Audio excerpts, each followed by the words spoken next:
ꯃꯌꯥꯝ ꯄꯨꯝꯅꯃꯛꯄꯨ YouTube channel ꯌꯪ ꯃꯥꯏꯟꯁꯅ ꯇꯔꯥꯝꯅ ꯑꯣꯛꯆꯔꯤ꯫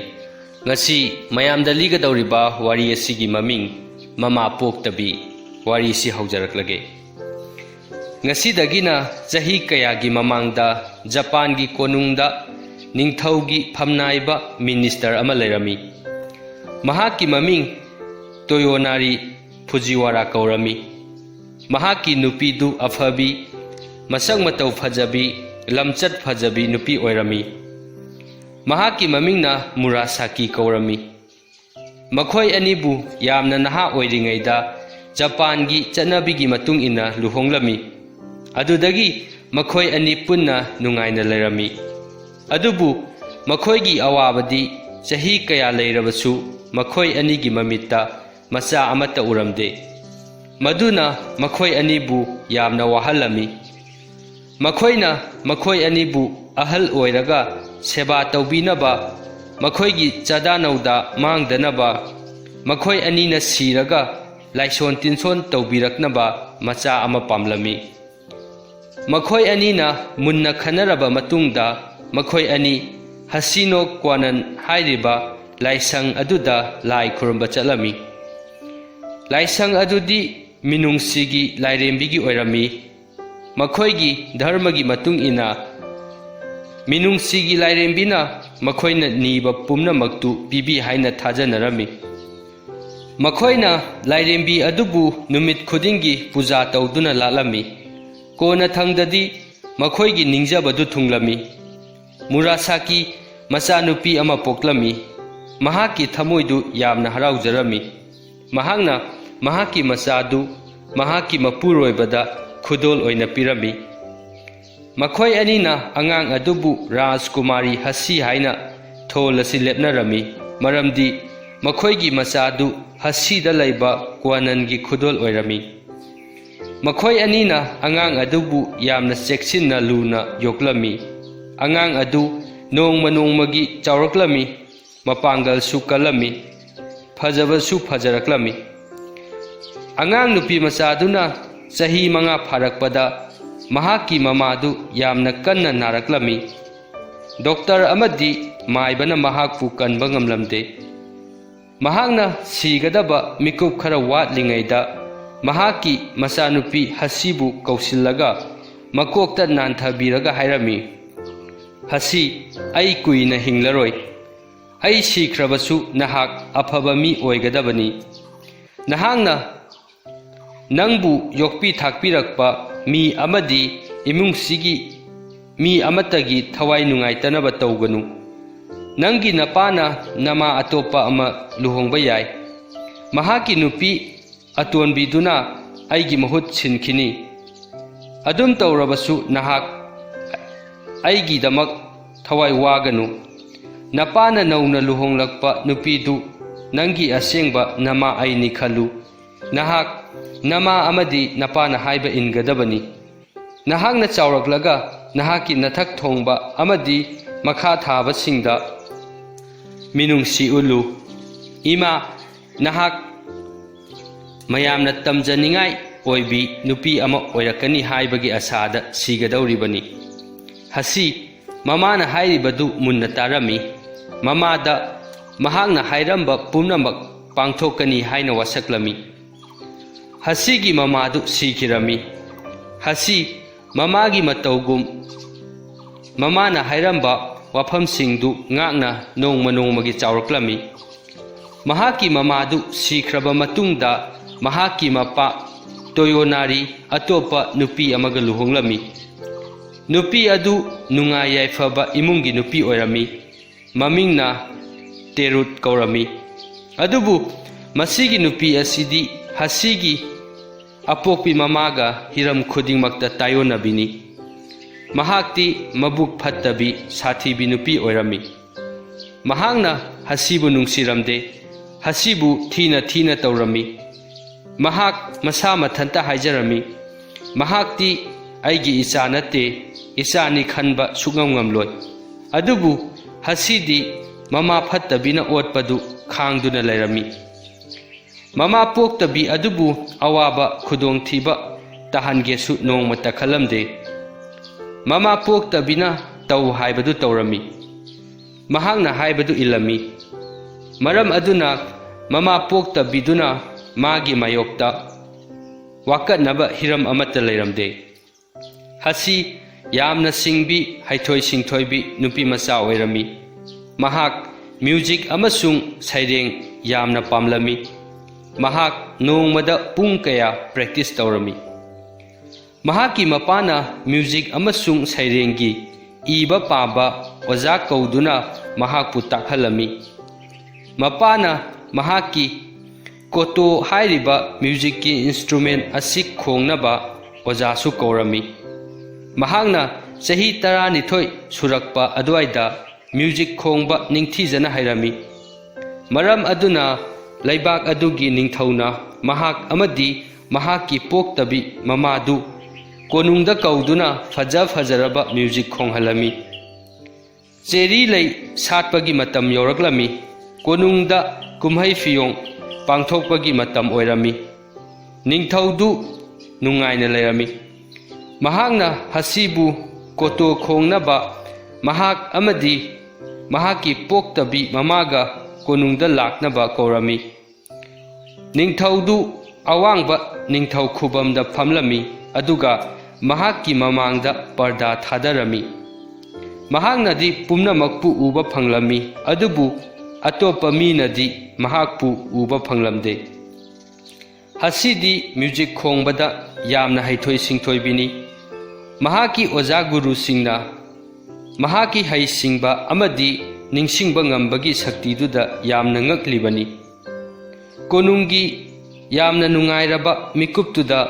ꯍꯁꯤꯗꯤ ꯃ꯭ꯌꯨꯖꯤꯛ ꯌꯥꯝꯅ ꯅꯤꯡꯊꯤꯅ ꯈꯣꯡꯂꯝꯃꯤ ꯃꯍꯥꯛꯀꯤ ꯃꯃꯥ ꯄꯣꯛꯇꯕꯤꯅ ꯕꯥꯁꯤ ꯈꯣꯡꯂꯝꯃꯤ ꯃꯍꯥꯛꯇꯤ ꯑꯇꯟꯕ ꯅꯨꯄꯤꯅꯤꯅ ꯃꯌꯨꯝꯗ ꯅꯤꯡꯊꯤꯖꯅ ꯄ꯭ꯔꯦꯛꯇꯤꯁ ꯇꯧꯗꯕꯗꯒꯤ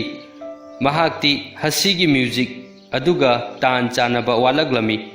ꯃꯔꯝ ꯑꯗꯨꯅ ꯃꯍꯥꯛꯅ ꯀꯣꯅꯨꯡꯒꯤ ꯑꯇꯣꯞꯄ ꯃꯤ ꯑꯃꯗ ꯕꯥꯁꯤꯗꯨ ꯈꯣꯡꯍꯜꯂꯝꯃꯤ ꯃꯃꯥ ꯄꯣꯛꯇꯕꯤꯗꯨ ꯌꯥꯝꯅ ꯏꯀꯥꯏꯔꯝꯃꯤ ꯃꯍꯥꯛꯅ ꯃꯆꯥ ꯄꯣꯛꯇꯕꯤ ꯍꯁꯤꯗꯤ ꯃꯥꯏ ꯄꯥꯛꯅ ꯃ꯭ꯌꯨꯖꯤꯛ ꯈꯣꯡꯕꯗꯨꯗ ꯌꯥꯝꯅ ꯀꯜꯂꯛꯂꯝꯃꯤ ꯅꯤꯡꯊꯧꯅ ꯍꯁꯤꯒꯤꯗꯃꯛ ꯐꯖꯔꯕ ꯈꯨꯗꯣꯜ ꯀꯌꯥ ꯊꯥꯔꯛꯄꯗꯨꯗ ꯃꯍꯥꯛꯅ ꯄꯣꯛꯇꯕꯤ ꯃꯆꯥꯅꯨꯄꯤꯕꯨ ꯍꯦꯟꯅ ꯀꯜꯂꯛꯂꯝꯃꯤ ꯃꯃꯥ ꯄꯣꯛꯇꯕꯤꯗꯨꯅ ꯍꯁꯤꯕꯨ ꯅꯨꯡꯁꯤꯗꯕꯒꯤ ꯃꯔꯝ ꯑꯃꯁꯨ ꯂꯩꯔꯝꯃꯤ ꯃꯇꯝꯗꯨꯗꯗꯤ ꯃꯃꯥ ꯄꯣꯛꯇꯕꯤꯗꯨ ꯃꯆꯥꯅꯨꯄꯥ ꯑꯃ ꯂꯩꯔꯕꯅꯤ ꯃꯍꯥꯛꯅ ꯃꯄꯥꯒꯤ ꯅꯨꯡꯁꯤꯕꯗꯨ ꯃꯍꯥꯛꯀꯤ ꯃꯆꯥꯅꯨꯄꯥꯒꯤ ꯈꯛ ꯑꯣꯏꯍꯟꯅꯤꯡꯂꯝꯃꯤ ꯃꯍꯥꯛꯅ ꯈꯜꯂꯝꯃꯤ ꯃꯁꯤꯒꯤ ꯍꯁꯤ ꯍꯥꯏꯕꯤ ꯅꯨꯄꯤ ꯃꯆꯥꯁꯤꯅ ꯌꯨꯝꯁꯤꯗ ꯂꯩꯇ꯭ꯔꯕꯗꯤ ꯃꯄꯥꯒꯤ ꯅꯨꯡꯁꯤꯕꯁꯤ ꯑꯩꯒꯤ ꯏꯆꯥꯅꯨꯄꯥꯒꯤ ꯈꯛ ꯑꯣꯏꯒꯗꯕꯅꯤ ꯃꯍꯥꯛꯀꯤ ꯐꯠꯇꯕ ꯋꯥꯈꯜꯗꯨ ꯐꯥꯊꯕ ꯉꯝꯗ꯭ꯔꯤꯉꯩꯗ ꯃꯆꯥꯒꯤ ꯅꯨꯡꯁꯤꯕꯒꯤ ꯐꯠꯇꯕ ꯋꯥꯈꯜꯗꯨ ꯑꯃꯨꯛ ꯂꯥꯛꯂꯝꯃꯤ ꯃꯗꯨꯅ ꯃꯆꯥ ꯄꯣꯛꯇꯕꯤꯒꯤ ꯄꯨꯟꯁꯤ ꯃꯥꯡꯍꯟꯅꯅꯕ ꯋꯥꯈꯜ ꯈꯟꯕ ꯍꯧꯔꯛꯂꯝꯃꯤ ꯅꯣꯡꯃꯗꯤ ꯃꯍꯥꯛꯅ ꯊꯛꯅꯕ ꯌꯨꯗ ꯍꯨ ꯇꯨꯃꯤꯟꯅ ꯍꯥꯞꯆꯤꯜꯂꯝꯃꯤ ꯃꯍꯥꯛꯅ ꯕꯣꯇꯜ ꯑꯃꯒꯤ ꯌꯨꯗ ꯍꯨ ꯍꯥꯞꯆꯜꯂꯝꯃꯤ ꯑꯗꯨꯒ ꯑꯇꯣꯞꯄ ꯕꯣꯇꯜ ꯑꯃꯗꯨꯅ ꯍꯨꯗꯨ ꯍꯥꯞꯂꯝꯗꯦ ꯃꯇꯝꯗꯨ ꯅꯨꯄꯥ ꯃꯆꯥꯒꯤ ꯀꯨꯝꯍꯩꯒꯤ ꯃꯇꯝ ꯑꯣꯏꯔꯝꯃꯤ ꯍꯁꯤ ꯃꯍꯥꯛꯀꯤ ꯃꯧꯄ꯭ꯋꯥꯒ ꯁꯥꯟꯅꯔꯝꯃꯤ ꯃꯧꯄ꯭ꯋꯥꯒꯤ ꯂꯥꯟꯃꯤꯁꯤꯡꯒꯤ ꯁꯥꯟꯅꯄꯣꯠ ꯑꯗꯨ ꯄꯨꯊꯣꯛꯇꯨꯅ ꯍꯁꯤꯅ ꯃꯧꯄ꯭ꯋꯥꯗ ꯊꯧꯅꯥ ꯐꯕ ꯋꯥꯔꯤ ꯀꯌꯥ ꯂꯤꯔꯝꯃꯤ ꯃꯈꯣꯏ ꯑꯅꯤ ꯌꯥꯝꯅ ꯅꯨꯡꯉꯥꯏꯅ ꯁꯥꯟꯅꯗꯨꯅ ꯂꯩꯔꯝꯃꯤ ꯃꯃꯥ ꯄꯣꯛꯇꯕꯤꯗꯨ ꯌꯨ ꯕꯣꯇꯜ ꯑꯅꯤꯗꯨ ꯄꯨꯔꯒ ꯆꯪꯂꯛꯂꯝꯃꯤ ꯃꯃꯥ ꯄꯣꯛꯇꯕꯤꯗꯨꯅ ꯍꯥꯏꯔꯛꯂꯝꯃꯤ ꯅꯈꯣꯏ ꯑꯅꯤ ꯌꯥꯝꯅ ꯅꯨꯡꯉꯥꯏꯅ ꯁꯥꯟꯅꯔꯤ ꯑꯩꯅ ꯅꯈꯣꯏ ꯑꯅꯤꯒꯤ ꯆꯥꯅ ꯊꯛꯅꯕ ꯈꯔ ꯄꯨꯔꯛꯂꯤ ꯁꯦ ꯌꯨ ꯕꯣꯇꯜ ꯑꯅꯤꯒ ꯀꯦꯛ ꯈꯔꯒꯅꯤ ꯃꯍꯥꯛꯅ ꯀꯞ ꯑꯅꯤꯗ ꯕꯣꯇꯜ ꯑꯅꯤꯗꯨꯗꯒꯤ ꯌꯨ ꯍꯩꯔꯝꯃꯤ ꯍꯁꯤꯅ ꯃꯃꯥ ꯄꯣꯛꯇꯕꯤꯒꯤ ꯐꯠꯇꯕ ꯋꯥꯈꯜꯗꯨꯗꯤ ꯈꯪꯗꯕꯅꯤꯅ ꯌꯨ ꯌꯥꯎꯕ ꯀꯞ ꯑꯃ ꯂꯧꯔꯒ ꯃꯍꯥꯛꯀꯤ ꯃꯧꯄ꯭ꯋꯥꯗ ꯄꯤꯔꯝꯃꯤ ꯃꯃꯥ ꯐꯠꯇꯕꯤ ꯑꯗꯨꯗꯤ ꯍꯨ ꯌꯥꯎꯕ ꯕꯣꯇꯜ ꯑꯗꯨ ꯃꯥꯛ ꯇꯧꯔꯒ ꯄꯨꯔꯛꯄꯅꯤ ꯑꯗꯨꯕꯨ ꯀꯥꯗꯨ ꯌꯧꯔꯛꯄꯗꯗꯤ ꯃꯍꯥꯛ ꯆꯃꯝꯅꯔꯝꯃꯤ ꯍꯨ ꯌꯥꯎꯕ ꯕꯣꯇꯜꯒꯤ ꯌꯨ ꯑꯗꯨ ꯀꯞ ꯑꯃꯗ ꯍꯩꯔꯒ ꯃꯍꯥꯛꯀꯤ ꯑꯄꯣꯛꯄ ꯃꯆꯥꯅꯨꯄꯥꯗꯨꯗ ꯄꯤꯔꯝꯃꯤ ꯃꯍꯥꯛꯇꯤ कादुदा फमदुना मचा पोक्तबीदुदा करी थोगलकपगे हाइबदु येंगदुना लेरमी अदुबु अंगकपदी हसीगी माइथोंगदा अहोंगबा लाकपा अमता उरमदे खंगौदना मचानुपादु लाउरकलगा लैमाइदा तुखिरमी ममाना चेंसिनदुना मचानुपादुबु कोनखतपिरमी मतेंग पांगनबा मी कयासु चेंसिलकलमी अदुबु मचानुपादुदी कनबा ngamlamde पुंग अमगी मनुंगदा सिखिरमी मतमदुददी डॉक्टर सिंह अदु निंगथीजना खंगद्री मखोइना अंगांग नुपा मचा अदु यू थकलुबदगी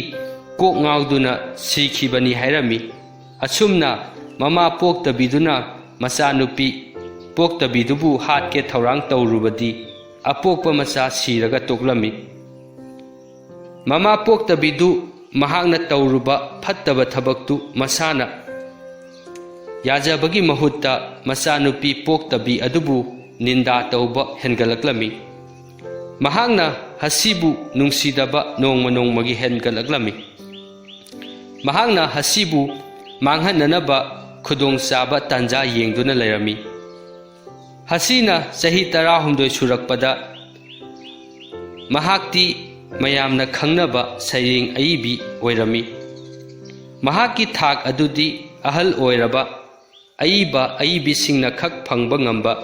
थाक ओइरमी मियामना माबु यामना इकाई खुमनबिरमी नारा हाइरिबा मफम अदुदा नोंग कन्ना चुबदगी इसिंग इसाउ थोक्तुना मियामबु अवाबा ताहलमी कोनुंग मनाक्ता फाउदुना चेलिबा तुरेन तत्सुता हाइरिबसी तुरेल तोरबान पाथोखै